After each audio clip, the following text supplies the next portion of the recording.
નમસ્તે, કેમ છો? હું છું વિધિ અને તમે જોઈ રહ્યા છો મારો ખાસ કાર્યક્રમ ગાયન. એક એવો અવાજ જેમાં પહાડોની ઠંડક હતી, પ્રેમની હૂંફ હતી.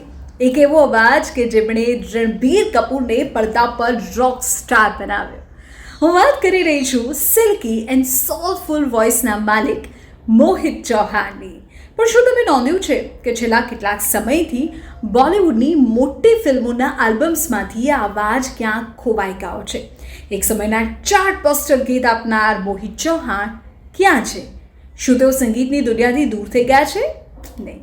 મોહિત ચૌહાણની સફરની શરૂઆત થઈ સિલ્કી રૂટના બેન્ડના પ્રખ્યાત ગીતથી ડૂબા ડૂબા રહેતા હુંથી. એ જમાનામાં ઇન્ડી પોપ મ્યુઝિક એ જાણે ક્રાંતિ લાવી દીધી. ત્યારબાદ બોલિવૂડમાં પ્રવેશ અને પછી તો હિટ ગીતોની વણઝાર. તુમસે હી, પીલું, મટર કસ્તી અને આખું રોક સ્ટાર આલ્બમ. મોહિત ચૌહાણ એક માત્ર ગાયક નહોતા, એક ઇમોશન બની ગયા હતા. AR રહેમાનથી લઈને પ્રીતમ સુધી દરેક મોટા સંગીતકારની તેઓ પહેલી પસંદ હતા. અને પછી અચાનક મોટા પ્રોજેક્ટ્સમાં તેમનું નામ ઓછું થવા લાગ્યું.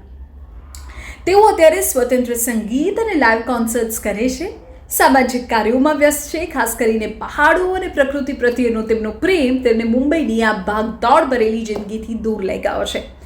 કદાચ તેઓ લાઇમલાઇટમાં નથી, પણ મોહિત ચૌહાણનો અવાજ આજે પણ કરોડો લોકોના પ્લેલિસ્ટમાં જીવંત છે. સાચું ને? તમારું મનપસંદ મોહિત ચૌહાણનું ગીત કયું છે? અને કહી જ દો મોહિત ચૌહાણને કોઈ કમેન્ટ કરીને કે યે દૂરિયા અબ સહન નહીં હોતી. આવી જાઓ ફરી, આ કમેન્ટમાં અમને કહેજો. અને ગાયબના આગામી એપિસોડમાં આપણે મળીશું એક એવા જ સુપરસ્ટારની વાત સાથે કે જે પડદા પાછળ રહીને પોતાની મસ્તીમાં મસ્ત છે, પણ લાઇમલાઇટથી ગાયબ છે.